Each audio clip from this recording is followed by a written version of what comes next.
Então, gente, mais uma aula de geografia, aula para o sétimo ano. Nessa aula de hoje, a gente vai falar sobre a integração do território brasileiro, né? Como vimos, né, na aula anterior, que o Brasil é um país de grande extensão territorial, né? Por isso, os meios de transporte são muito importantes para promover a ligação entre as áreas mais distantes do país, sobretudo aquelas, né, que estão separadas, né, por várias centenas e até milhares de quilômetros de distância. Né? A ligação entre lugares tão distantes depende de uma rede de transporte formada por rodovias, ferrovias, portos e aeroportos espalhados, né, pelas regiões do nosso país. Por essa rede, né, de transporte circula diariamente um grande volume, né, de mercadorias e também de pessoas, né? Como a gente pode observar aí nesta imagem, né, a distribuição dos tipos de transporte, né, de cargas no Brasil, né? Em 2018 a gente pode observar que aí o Brasil, as grandes cargas elas são transportadas em vias rodoviárias, ou seja, 61% são das vias rodoviárias, né? E a gente observa que 4% são aéreos, né? E 14% hidroviário e apenas 21% são ferrovias. Então essa é a distribuição, né, dos tipos de transporte de cargas no Brasil. E a gente observa que no Brasil há uma predominância, né, das rodovias, né? Ou seja, o gráfico, né, que a gente viu anteriormente revela que a maior parte, né, do transporte de cargas do Brasil é feita, né, por meio de rodovias, enquanto, né, as ferrovias e hidrovias respondem, né, por uma participação bem menor. Então a gente observa aí nesta imagem a questão, né, das rodovias, né? Por isso que nós temos aqui no Brasil, né, ou seja, grande parte da circulação de mercadorias ela é feita, né, por rodovias, né, por caminhoneiros. A gente observa também que a expansão do transporte, né, rodoviário em nosso país teve início, né, na década de 1950, quando o governo brasileiro passou a priorizar a abertura de novas estradas como forma de promover a integração entre as diversas áreas do território.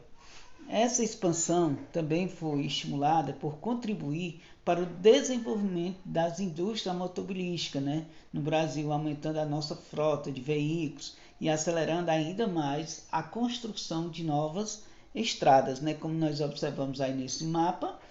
Atualmente, o Brasil possui cerca de 1,1 milhões de quilômetros de estradas, né, de rodagem. Desse total, porém, apenas aproximadamente 13% é o que corresponde a 212 mil quilômetros são estradas pavimentadas, ou seja, devido à grande malha rodoviária brasileira, grande parte delas ainda não são pavimentadas, ou seja, são em áreas ainda, principalmente a região da Transamazônica, né, que são áreas que ainda não são pavimentadas, não tem uma estrutura para uma circulação, né, de transporte de carga, principalmente em períodos, né, que chuvosos, né, que chove bastante na região. Então a gente pode observar essa questão, né, dos meios de transporte do Brasil. E a gente vai observando também, né, diferentes vias, né, de transporte no Brasil e no mundo, né? A gente pode até, devido à dimensão, né, territorial brasileira, a gente pode até se perguntar, né, quais seriam, né, ou seja, os meios de transporte de cargas, né, para transportar, né, no Brasil, né? A gente observando esse gráfico abaixo, né, ele mostra, né, a distribuição do transporte de cargas realizado por diferentes vias no Brasil e também em alguns países do mundo, né? A gente pode observar aí o verde, né, está relacionado com as ferrovias, rodoviária, a parte vermelha, e azul, as rodoviárias, né? E outras, né? Outras formas de transporte, né? E a gente observa aí 5 países, né? Rússia, Canadá, Estados Unidos, China e Brasil, né? Desses 5 países, a gente vai observar que o Brasil é o que menos transporta produtos através de ferrovias, né? E é o que mais transporta produtos nas rodovias, ou seja, 65% de transporte de cargas no Brasil são feitas por rodovias, né?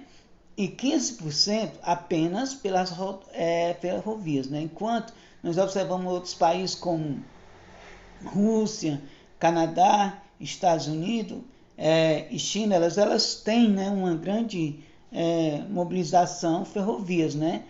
E também tem a questão, principalmente nos Estados Unidos, né? Ou seja, a questão das hidrovias e outras. Então, a gente observando, né, esse gráfico relacionado, né, os diferentes vias de transporte que é utilizados, né, no Brasil e no mundo para transporte de mercadoria. Por isso que o tema da aula de hoje, né, a gente está falando, né, sobre a integração do território brasileiro, né, que é uma forma da gente compreender como se dá essa integração. E a gente vai observar as ferrovias no Brasil. A gente vai entender que as ferrovias no Brasil, né, antes da expansão das rodovias, o principal meio de transporte utilizado no Brasil eram as ferrovias, né, construída ainda no século XIX, principalmente nos estados de Rio de Janeiro, São Paulo, para escoar a produção cafeeira até os portos exportadores, né?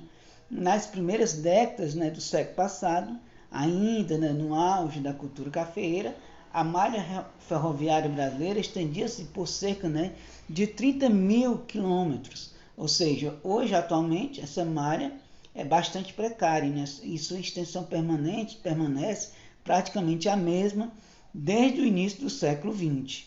E, além de sua extensão reduzida, se comparada, né, com o tamanho, né, do país, né? Ou seja, as ferrovias encontram-se muito mal distribuídas pelo território, concentrando principalmente na porção centro-sul do território brasileiro. Então, pelo fato de as ferrovias terem sido construídas para escoar a produção cafeeira entre o final do século XIX e início do século XX, o traçado das linhas não foi planejado, né, para promover a integração entre as regiões de todo o país e, portanto, não chega, né, até as atuais áreas de fronteira agrícola, né, principalmente a região norte, né, e centro-oeste.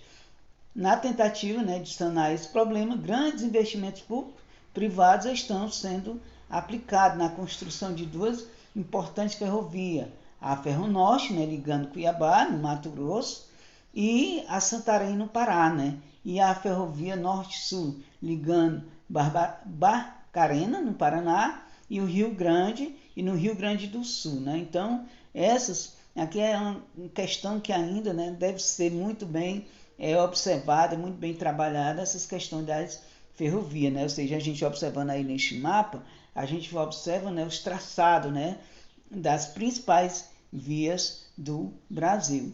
Já as hidrovias, assim como ocorre com as ferrovias brasileiras, as hidrovias também possuem uma participação bem reduzida, né, no transporte de carga no país. Embora no Brasil exista rios extensos, com grande potencial para navegação, né? Mas hoje em dia, né, o transporte hidroviário ele é mais utilizado na região da Amazônia, onde os rios que atravessam a densa floresta constituem muitas vezes, né, a única ligação entre cidades, né, e povoados espalhados pela região. Mais recentemente, porém, algumas hidrovias começaram, né, a ser exploradas, sobretudo para o transporte, né, de produtos agrícolas, como a hidrovia Tietê-Paraná, no estado de São Paulo, e também o transporte hidroviário apresenta, né, vantagens econômicas em relação aos demais, do funcionamento de hidrovias. Também depende, né, de investimento em infraestrutura e construções de portos para o embarque, né, e desembarque de mercadorias exclusas, né, a drenagem, né? Seja aí nesse mapa que vocês estão observando aí de 2014, as principais hidrovias, né, do Brasil. E a gente também observa que o transporte aéreo no Brasil, né? transporte aéreo no Brasil é o meio de transporte mais rápido, mas também é o mais caro, né? Ou seja, em razão do elevado custo, né, de manutenção das aeronaves e do espaço limitado para o transporte de cargas, né? E o frete, né, do transporte aéreo acaba por ter um custo bastante elevado. Por isso, ele é utilizado geralmente para o transporte de pessoas, de cargas perecíveis, como flores e frutas, e de cargas com alto valor, né, agregado, como aparelhos eletrônicos. Então, a gente observa que os meios de transporte aéreo no Brasil é o menos utilizado e ele é também o mais rápido, mas também o mais caro, né? E tem também as situações, né, das rodovias brasileiras, né, que a malha rodoviária brasileira, né, encontra-se em situação bastante precária. Isso acontece principalmente em razão dos baixos investimentos do governo ao longo dos últimos anos. E as estradas, né, esburacadas, sem sinalização, são apenas alguns dos problemas enfrentados pelos motoristas, né, que viajam pelas rodovias brasileiras, né. Essas condições precárias representam, né, um sério risco à segurança dos usuários e, além disso, ocasiona outros prejuízos, como maior demora nas viagens, desgaste excessivo dos veículos e encarecimento, né, do custo dos transportes. E os transportes e a integração, né, do Brasil com o mundo, né?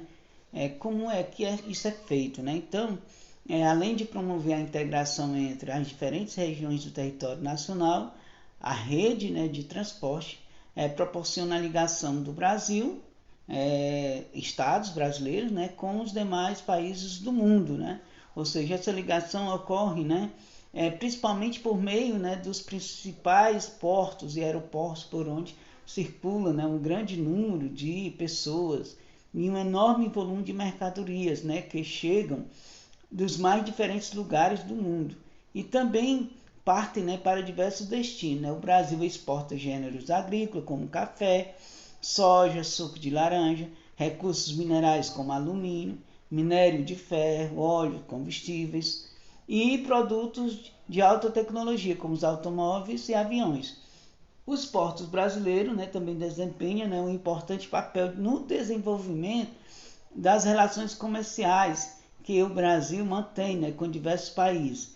Aí a gente observando esse mapa abaixo, né, a gente vai observar as relações comerciais, né, que o Brasil mantém com esses países do mundo, né? Ou seja, a parte vermelha é o que o Brasil exporta e essa parte esverdeada que o Brasil importa. Então, a gente observando que o Brasil ele exporta muito para a América do Norte, né? Continente asiático e também para a Europa, né?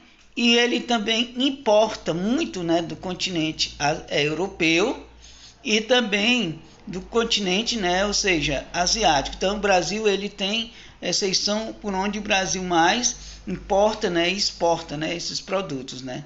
Então, gente, essa foi mais uma aula. Até a próxima.